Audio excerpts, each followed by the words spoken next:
thank you for reaching out to me. In our initial conversation, it was nice to learn so much about this program because it was new to me. Honestly, after speaking to you, I learned that, this was, an actual program that was exploring all these worlds in the outdoor space, which is very important. And I think it's great that you guys all have that opportunity. Oh, sorry, I see someone in the crowd that I had a conversation with, Sierra Smith, Rich. Nice to see you here. We had a chat on her project. But yeah, no, I'm really, it's super nice to see that there's specific, programs designated to the outdoor space. And I think it's really awesome that you guys are diving into that. And I hope that, after today's chat, any questions that you have, you can be inspired to really, be inspired to just find jobs and careers in this space, in the outdoor space, in the footwear space, whatever space you're interested in. I'm just here to basically tell my journey and hopefully inspire. Maybe you can find something that you might like that I am doing in my day-to-day, and it might spark some interest to you, like, oh, wow, there's a career available in that. So yeah, I want to keep it very, I have a presentation, but, I'm a very easygoing person. So I want to make sure that it can be a conversation. Yeah, with that being said, I'll just share my screen and I'll just walk you through, the presentation that I put together that really just outlines what I do as an apparel designer and just to talk a bit more about my background. Okay, so yes, Chase mentioned, I'm the global senior apparel designer for Timberland based here in Switzerland. A lot of people ask, why Switzerland? So just to answer that really quickly, Timberland was founded in New Hampshire, and the actual footwear is actually based in New Hampshire. However, when you look at different industries and you look at different companies and you look at the regions that they really cater to, it makes sense as to why we're sitting here. So initially, the apparel was really big in the European market, which is why we were originally in London. I wasn't there, I wasn't in London. But they moved the team over to Switzerland when they were acquired by VF. And that's when I joined the team. So back in 2017, they were tasked with hiring a new creative team, global team. And, it wasn't until I actually joined the company a few months later that I found out I was their first hire, which I felt super honored to be, because they moved from London to Switzerland and not everyone wanted to move. So they were really tasked with a big, opportunity to really build a new team from the ground up. And yeah, I've been with the team now since 2017. My background is in menswear design, so I have 10 years of menswear under my belt. But as of October 2020, I was recently promoted to lead the women's apparel unit within the Timberland brand. So that's been something really exciting over the past 6 months to really, be the one driving and elevating the women's apparel, especially from a woman's point of view, oftentimes you have, men designing women's apparel, which isn't a problem. I just said that I've been designing men's for the past 10 years, but it is very intricate and very interesting in this moment in time that we're living in right now to have, a woman designer being able to, be able to uplift this product. So just to give you a bit information about myself, and this is just the international headquarters before COVID, when we were going to the office every day. And now, as you can see, I'm working from home. So I think our work life and our personal life has kind of blended itself in together. But, I'm really grateful for the silver lining that's come out of the work from home situation, because I'm able to network so much more virtually. I was able to meet Chase, and I'm able to be on this call right now with you guys. So, it's a lot of silver linings that happened within 2020. And I encourage any students, especially anyone who's embarking on about to graduate soon. I don't want you to be discouraged because of the climate of the world. I want you to really be encouraged to use this opportunity to, network with different people virtually if you can. A lot of people are at home, so they are more willing, if there is time for them, to speak to other people and, just encourage students. So this is our beautiful campus. Yeah, and this is just a quick video to show pretty much. So this is actually a video when COVID was a thing. That's why you see the hot desk signs and things like that. But this is pretty much our office. And yeah, it's really cool. It's a bit unfortunate to not be there every day, because I think that's what contributes to your actual job, working at a cool space. So I'm pretty sure you guys are into product and design. So if you can see all the beautiful architecture, it's something lovely to be able to walk into the office like that every day. And then just to tell you a bit about myself, so I know that Chase is really keen and, me talking about how I broke myself into the industry. So with that being said, I went to Philadelphia University for my bachelor's in fashion design. And I graduated in 2013. And during that time, the economy wasn't the best where everyone was getting jobs right away outside of after graduating. But for me, I was always ambitious and I was always networking even within college. And I think that's something that I really want to stress to students while they're still studying, because sometimes they believe that while they're in school, whether it's 4 years or 5 years, that's their tunnel vision and only focus on school. And yes, I encourage that, but I also want you to know that while you're in school, you're a student, but you're also a young professional in the sense that you should be making these connections, you should be networking, getting internship opportunities.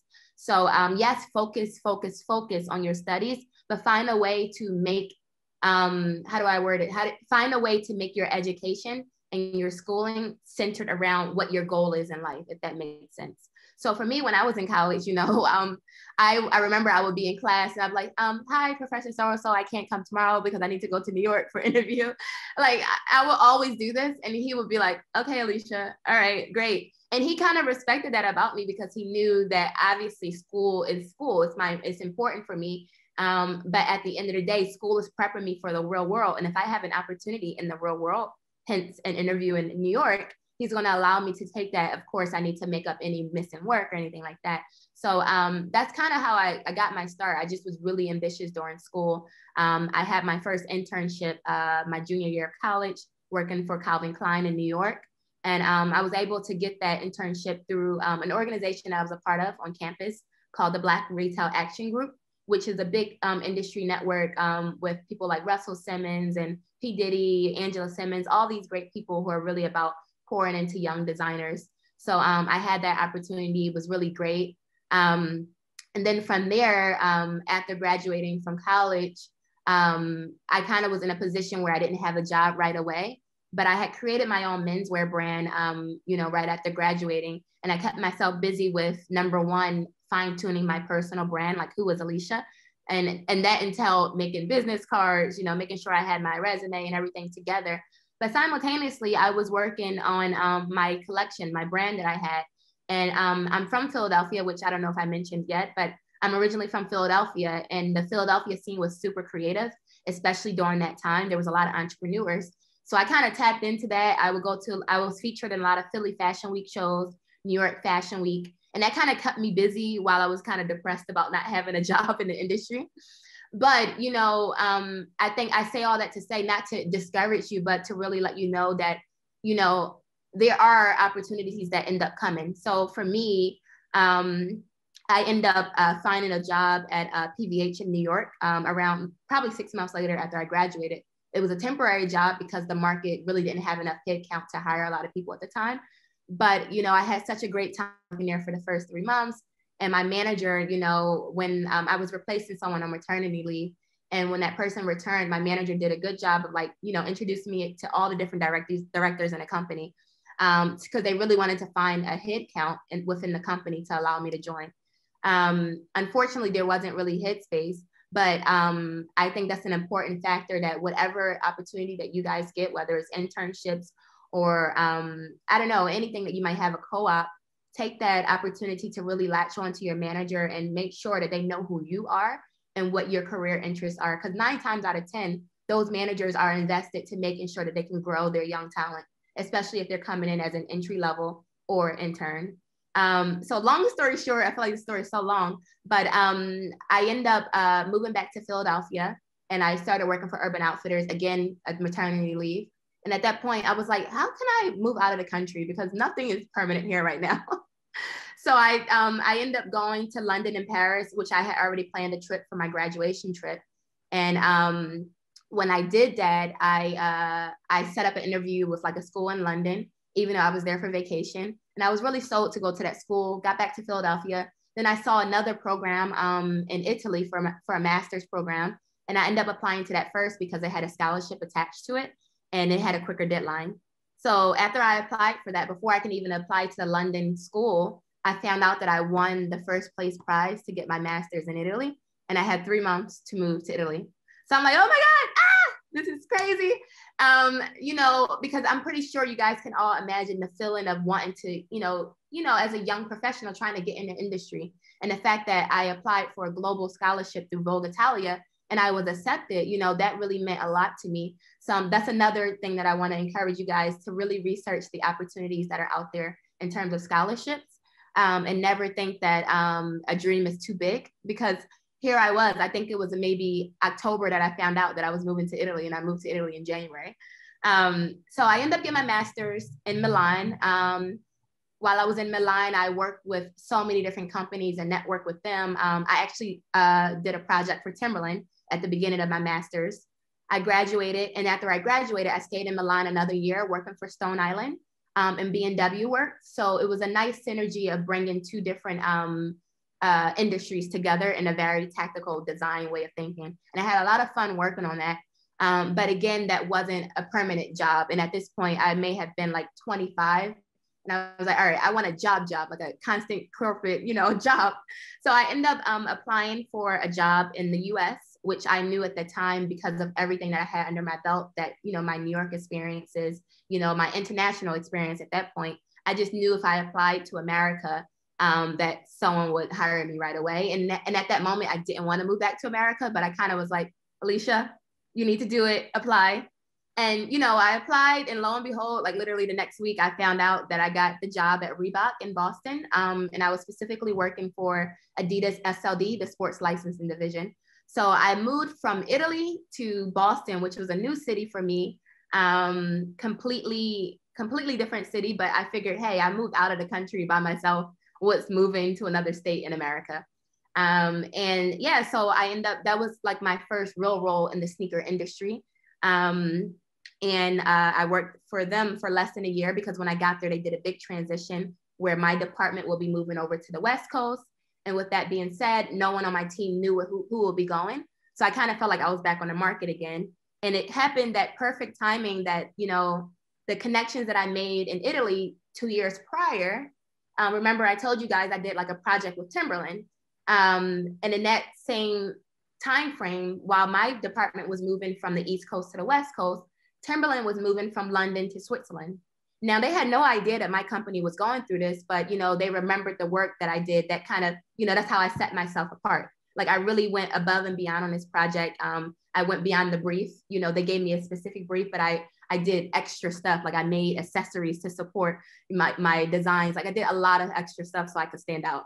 So that guy reached out to me and was like, hey, Alicia, if you're interested in moving back to the US or overseas, I know you're currently working at Reebok, but we're going to be opening a lot of jobs in a few months. If you're interested, you should apply. I applied, and here we are. So that's pretty much my long story short. And I think some of the most important things that come out of that is making yourself stand out. If you have a brief, how do you, if there's a brief that someone gives you for a project and maybe 20 other people are doing that same thing, what's that extra thing that you could do to make you stand out? And then have someone remember you 2 years later and say, hey, we would love for her to work for our company. And then number two, that opportunity about networking and hold on to relationships, whether it's your professors, whether it's, managers or, internships, those are very important. And I think these are big. And then also the last thing is the resources of scholarships. Had I not applied to that scholarship to move me to Italy, I don't know if I would have been sitting right here in Switzerland right now. So long story about who I am.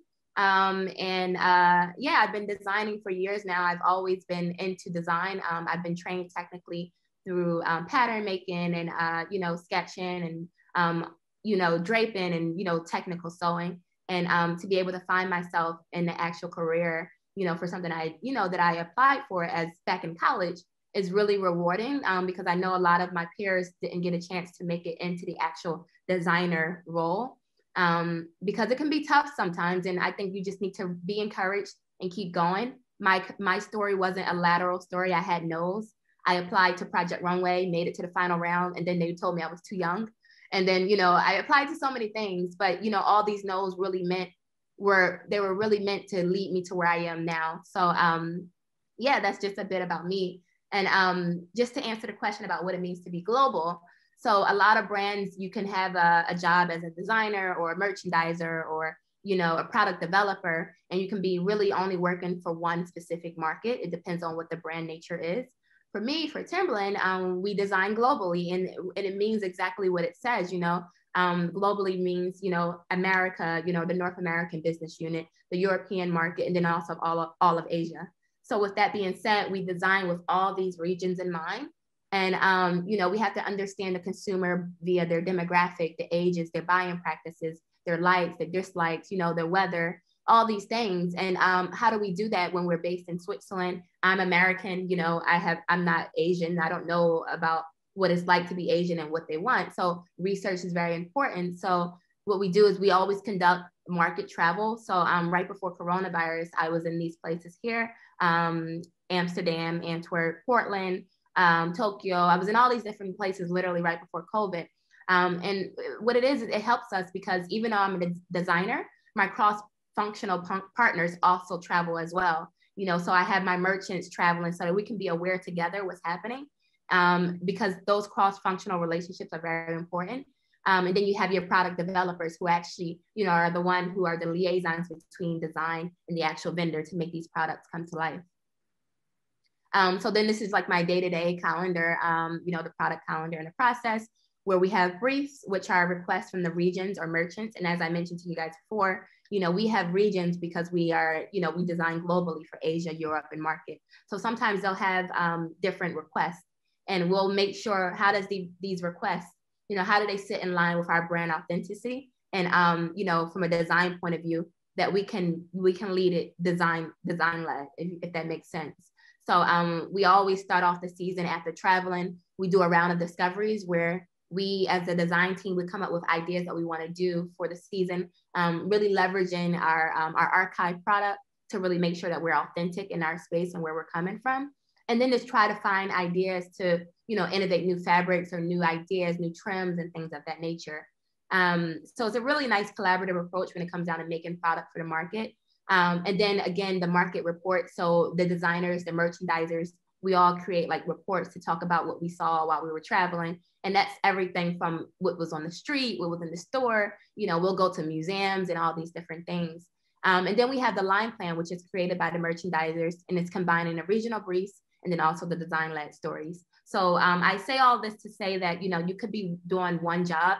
You might be in PLM, you might be in product development. Me, myself, I'm in design. But the whole full circle of all the cross functions are very, very important. And it's also important to understand what the roles of those cross-functional partners are. So I'm not sure if there's a lot of designers in a room. I know you were, Chase was mentioning that we have product developers and things of that nature, but I think it's important that you guys understand what the day-to-day is of different functions. And I think it's really nice that Chase has organized these calls, because you guys get to see what's out there, what's available in terms of a career. And it can help you decide like, hey, I might want to go into merchandising or, so hopefully that can inspire you guys when you think about your career.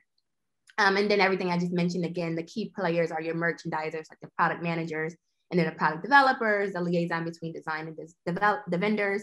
And then, my process, I do a lot of detailed tech packs and technical drawings.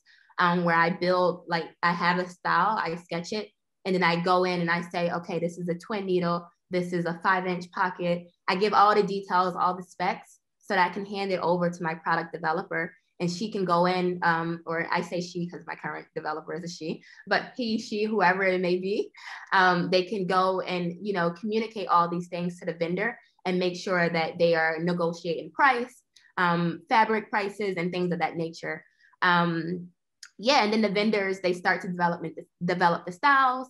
And the turnaround is, vendors provide samples at various stages where we have proto, CS1, CS2, SMS, and then we have bulk production. So within all of these, we also have specific stages where we make sure we fit the item before we move on to the next stage and before it moves on to bulk. So especially if we have a new silhouette, we need to make sure we perfect it before it gets to that production line. And one of those things that we do as a design team and also as product developers is we travel to our factories. So as I mentioned before, like as you guys can see with the market visits, I travel a lot with my merchants, with my merchandisers. But when it comes down to the factory visits, I travel a lot with my product developers. So I have really close relationships with both my merchants and then also my developers, because there's different stages of the process and different stages of travel, whether it's inspiration or, factory visits, looking at the product. So that's really nice to be able to, travel in both lenses and with two different cross-functional teams. And then this is just an example of, factory visits. So this is one of my visits to India, where they literally have, everything from embroidery to print to the wash. But I thought it was cool to show you that, because a lot of people don't really know what happens in the factories. And, they have these machines that whatever the artwork is provided, they can execute it. The simultaneous, how they do it so quickly is really amazing. And that's why there's such a strong importance on the factory. This is a print for like screen printing. And then the last video is for washing and, things of that nature. So it's really cool to be able to understand what happens in a factory, because it helps you understand from a design point of view or a product development point of view, what goes into a design, what's going to be difficult at bulk, if that makes sense. So all these factors are very important. There we go. Okay. So then I just wanted to kind of walk you guys a bit through some example product and processes. I know I talked a lot about, where we are in the sketch stages and inspiration, but this is just some inspiration. So this collection has already been out in stores. And, the way of thinking from a design point of view, we want to leverage what our icons are and how can we, bring that to an apparel point of view. So we rolled out our icons pack where we had sweats and polos and knits and things of that nature to really tie back and celebrate the icon.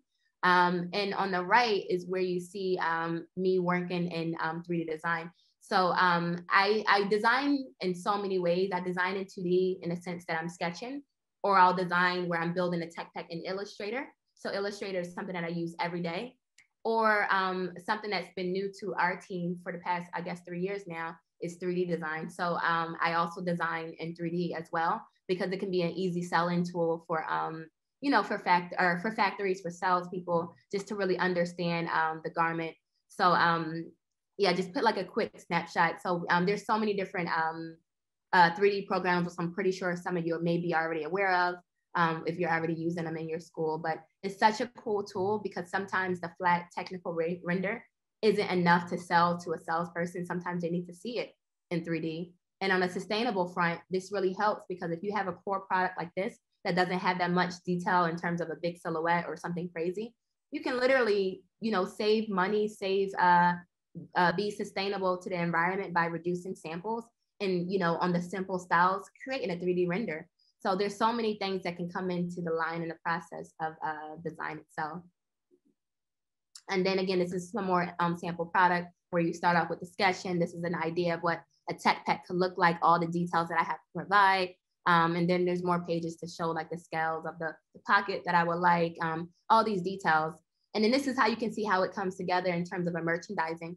So I'm an apparel designer, but I merchandise a lot with the footwear design. I built my product with footwear. So you can see the storytelling of, working with the merchandisers to make sure that the collections can speak to, not only just apparel, but also with footwear. So this is just another sample product that's already in the market. And you'll see just the development stages from, our archive jacket and how do we reimagine that into like a sweat. So, Timberland is really big on our archive. We have a lot of archive from, the early, 80s and 90s, and really leveraging that as a point of view can really give us authenticity in design, but in a different lens. So I took the archive jacket here and I did it in the lens of a youth sport design. So really trying to translate that energy and really keep the authenticity of the brand. And then this is just how you see it final in store and also on the websites, just to show that full circle of how things come to life. And then this is just another example product again of, bringing in that design from, designing the trim details from the artworks, paying attention to, boucle mixtures with embroideries, and, paying attention to what's happening in the footwear world to really bring it to life. And it's really rewarding when you can see your product being a selling tool, like a key marketing item on the websites. And it really is nice because you know what it was like to start from the beginning of the process and to see it here after working with all your teammates, from all the different functions to finally see that outcome is really rewarding. And then this is just an example of in-store merchandising, from window display to table lays to the up-close product, and then also apparel and footwear merchandising. So, because Timberland is in that outdoor space, we claim so much. So we're in the outdoor space, but we also are very big on sustainability. So for me, I design, it's like in the back of my mind, I'm always designing on sustainability. I never really need to think about it because that's just how we've always designed as a team. So, it's really nice, especially when you look at today where a lot of brands are trying to make sustainability a trend. So they're trying to chase after it, like, oh, how can we be sustainable? Whereas Timberland, we didn't even talk about how sustainable we was because it was our second nature, but we're realizing we need to be more vocal about it. And also it's really nice to be sustainable in the outdoor space because, a lot of people who are, appreciating the outdoors, you have environmentalists who really appreciate those two industries together. So yeah, that's pretty much things that I focus on. But yeah, that's my day-to-day job. Before I open it up to Q&A, I just wanted to share that I am the founder of a nonprofit called the Black Talent in Design and Fashion Fund. And as you all may know, maybe not, I'm not sure, but the industry, whether it's footwear, fashion, outdoor, whatever, in this product space, there's a huge lack of diversity. And I think a lot of companies, they realize that and they're trying their best to address it. So for me, I was inspired to create this nonprofit last year to support Black and Brown students who are studying to enter the industry. So if there's anybody in the call, or if you can share this information with anyone who may meet the criteria of being, a Black and Brown student who's trying to enter this underrepresented industry, there are scholarship opportunities. So last year in 2020, our sponsors were Target. And then also we had another footwear brand called Lilith based in New York. And they were our big sponsors for 2020. And I had just, launched the brand or the nonprofit in August. And by December 2020, I was able to award a scholarship to 15 students across the US. And for me, it was just so rewarding because, there's so many things that I'm passionate about in this outdoor space, from technical design to sustainability, but also, equality and diversity in the workplace, whether it's through women empowerment or through, making sure that we have diverse people, Brown and Black people in the industry as well. So with that being said, as of February 1st, New Balance launched their Black History Month collection. And they also announced their partnership with the Black Talent in Design and Fashion Fund, where they'll be sponsoring 15 more students for the year 2021 for another scholarship. So yeah, just thought I'd plug that in. We also offer mentorship opportunities as well to make sure that, students are being supported. So yeah, that's just, I'm gonna finish talking now. I feel like I've talked a lot, but I did wanna share my LinkedIn if anybody wanted to connect via LinkedIn. Sometimes I can be slow to email and LinkedIn messages, but please don't feel discouraged by that. I always try my best to make time, and sometimes the time difference can be a lot, but feel free to connect with me. I love connecting with students from anywhere, and yeah, I like to keep an open dialogue conversation because I know when I was your age, it was really important for me to have conversations, get mentors, so that I can be, have a more clear understanding of what that future could look like for myself. So yeah, I'll leave this up on the screen for a bit for anybody who wants to take a screenshot or anything. But Chase, I think it's time, if you want, to open it up for Q&A. I hope I'm in time. I hope I didn't speed through it too much, but I was trying to respect the 50-minute time frame. Well, that's perfect. We've got a bit of time left for questions. Okay, so if anyone has a question, you can drop it in the chat, or you can raise your hand, or just jump in. Feel free to ask any questions that you have.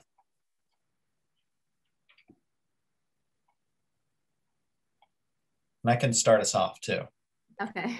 I've got one. You talked a little bit about just going beyond the brief. And I really like that. I wrote that down. I like that thought a lot. So in your position where you're managing teams, and you probably see a lot of new designers come onto the team, like what is it that new designers or people who are applying for roles on your team, like what do you see in those people? Like, how do they go beyond the brief and really set themselves apart as a new team member? Okay, so well, currently, just to correct you on that, so I am the design lead for women's apparel. but I don't have a team. It's just myself. Oh. So when I say design lead, I'm literally, designing and leading all of the team. Hopefully in the future, we can bring more people under me, because it is a lot. And I'm really grateful that they entrusted me with such a huge role, because I'm literally building the women's apparel from ground up, everything, outerwear, sweats, polos, everything. So I don't have a team that I manage, but I can still answer that question in the sense that, when you build a collection, you have to think about, number one, the reality of our industry, that is very competitive. I think that's the most important thing that we kind of have to understand. So with that being said, if there's so many people applying for this role, or, if there's a brief that you get within a class that might be connected to a co-op or internship, you have to always have in mind that, yes, they send out a brief and they're probably expecting this one thing of what that brief is. But the moment a student or whoever, a young designer, steps out of that brief and goes beyond and, gives that person who briefed the brief another perspective, another way of thinking, that alone really says a lot about yourself and how you can really think outside of the box. And that can also be a good leverage in the sense that people might want to hire you, because they might say, wow, like I didn't even think of this, which is why I didn't include it in the brief. But we have someone thinking different. And I think that's why diversity is so important, because when you have so many different people, whether it's men versus women, or, so many different people from different parts of the world, European, Asian, American, it's that diversity of thought that goes beyond a brief. So I know sometimes the brief alone can be a lot. And, I can understand, I can relate to, whether you're product developers or designers or whatever. But if you can just push yourself just a little bit further to do, and I think that also you can put your stamp on who you are as a designer. I don't want to keep calling out Sierra, but I had a chat with Sierra for a project that she's working on. And the fact that she kind of went above and beyond to make sure that she was speaking to her product consumer focus, that's amazing, and that's something that also happens in the workplace. It's not a mandatory thing, but, when I first got into my role as a women's designer, I made it a point. I scheduled calls with people in Asia, people in America, and then also women in Europe, because I wanted to hear directly from them, their point of views. So that's a true example of stepping out of the brief or taking initiative to make sure that you can create a product that really stands out. That's great. We've got some questions here in the chat. How did developing your own brand help you find work later on in your career? Oh, that's a good question. So I think in the corporate space, a lot of people who are hiring managers, they really respect when you've had that knowledge of balancing so many different roles. So, I don't know if you guys have any experience of doing anything on your own, but sometimes you're by yourself doing everything, and because of that, I had that entrepreneurial mindset, and a lot of hiring managers really appreciate that, because they know that I'm tapping into not only designing, but marketing, but, connecting with people. Like I'm doing all these different things. And to be honest, now that I think about it, I think that's why that kind of makes sense as to why I'm in the role that I'm in right now. I'm the youngest designer on my team, and I've been tasked with such a huge responsibility of, building this business unit, which for me, it kind of really is reminiscent of everything that I was doing for my own brand, except for I'm working for another brand. So I'm taking all the skills that I learned and, multitasking, managing so many aspects of, trims and, development of fabrics and, the entire line range with the merchandisers. I'm taking all those aspects that I learned on my own and applying it to a skill set while I'm working for a company. So I think that helped me a lot. A lot of people really appreciate that ambition. And I'm not here to say that, oh, go out and create your brand, because, that's not what I'm trying to encourage at all. I think that anything that you might be passionate in, you never know, it might somehow connect to a skill that you have and that you can contribute to the world. So even people who are applying for jobs, don't be afraid. Like, say if you have a passion project on the side, like for me, I have a passion project of upcycling. So I actually have my sewing machine on my desk here with my laptop, because I'm always, over the weekend, I'm always taking my old clothes and, revamping them and creating something new. And that's become like my passion project. And, that stuff really reflected the things that I'm doing in my design space, like for corporate. So, I shared with my manager some of the stuff that I worked on for my own personal self, and to see how that synergy can relate. So if you're applying for jobs, if you have I'm pretty sure people picked up a lot of hobbies during quarantine. So make sure you highlight things about yourself outside of the typical portfolio of, this is what I do, but make sure you sell your passions and your personality as well. So how does working in how does working in Switzerland or any foreign country for that matter affect the way you work, and what are barriers you had to overcome? So for me, I definitely think that working in a different country, which a bulk of my career has been overseas now, is understanding the different cultures. So, in America, we're used to working with, obviously in America is very diverse and we have so many different ways of thinking and things like that. But I feel like my time working in America, we kind of it's that culture. We all kind of have that same culture, if that makes sense. But, the moment that I'm on an international team and I'm the only American in my company here, I'm learning how other cultures approach their work, the way they approach their managerial style. And then also, with that being said, I'm learning how to be flexible and navigate and how to work with different cultures, if that makes sense. So many people work so many different ways. And sometimes I've learned that a lot has to do with culture. Sometimes Americans we get labeled as the workaholics, and it's kind of true.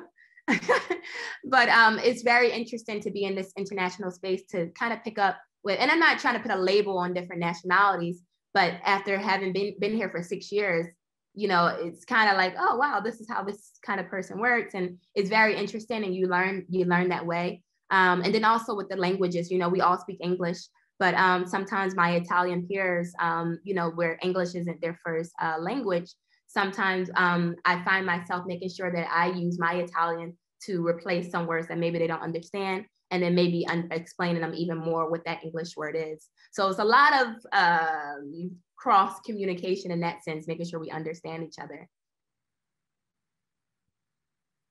Which 3D programs do you recommend knowing to be competitive in the industry? So I really think it depends on what you're working on, whether you're working on apparel or footwear. I can advise some 3D in the apparel world of Clo. You have V-Stitcher through Browseware. I know also Gravity Sketch is pretty cool too. And Gravity Sketch can both be in both a footwear and apparel.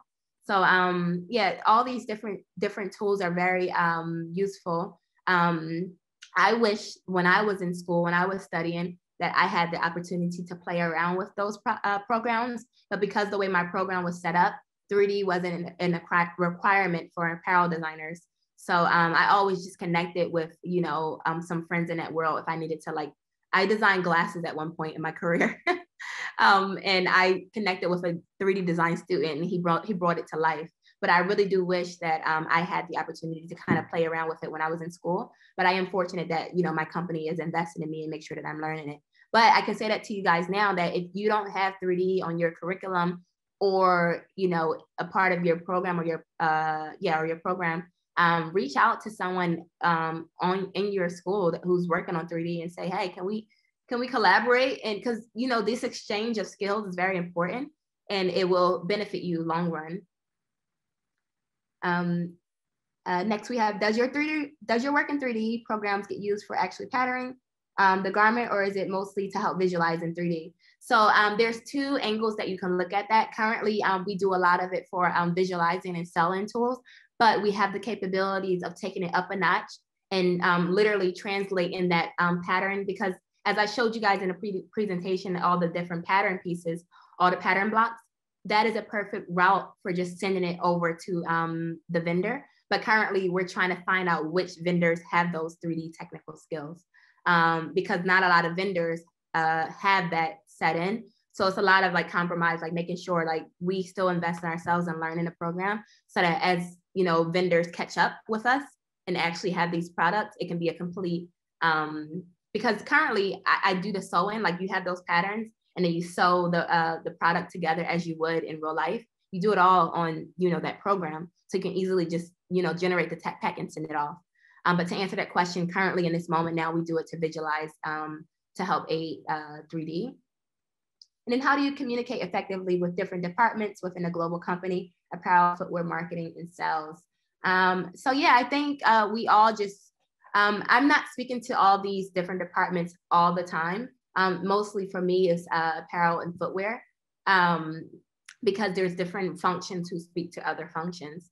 So for me, we communicate just by making sure that we have like our monthly head to toe calls, where it's different functions from footwear and apparel, and making sure that we're aligned in that sense.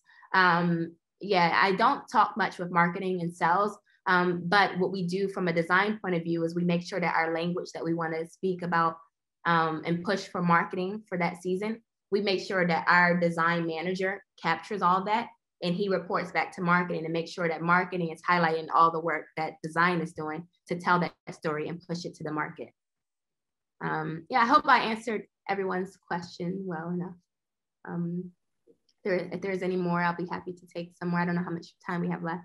We've got about 5 minutes. So okay. We could take a couple more for sure.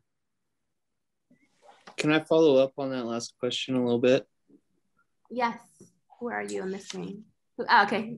Hi, Alicia.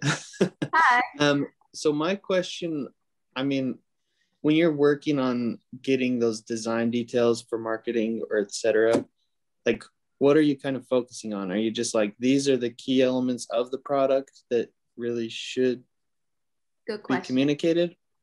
We're focusing on storytelling. So whenever storytelling is so important. And from a design point of view, we always make sure we build product that can either tie back to our authentic roots of the archive or something that makes sense, that's on brand, and it has a strong storytelling narrative, whether it's a storytelling through sustainability or storytelling via a concept. So those are very good, important overarching themes that we give. And then we have the supporting elements like, oh, we chose this fabric because it really supports the sustainable storytelling that we're trying to give. Or we chose this trim because of that, or this color because of that. So we have really big storytelling and sustainability oftentimes.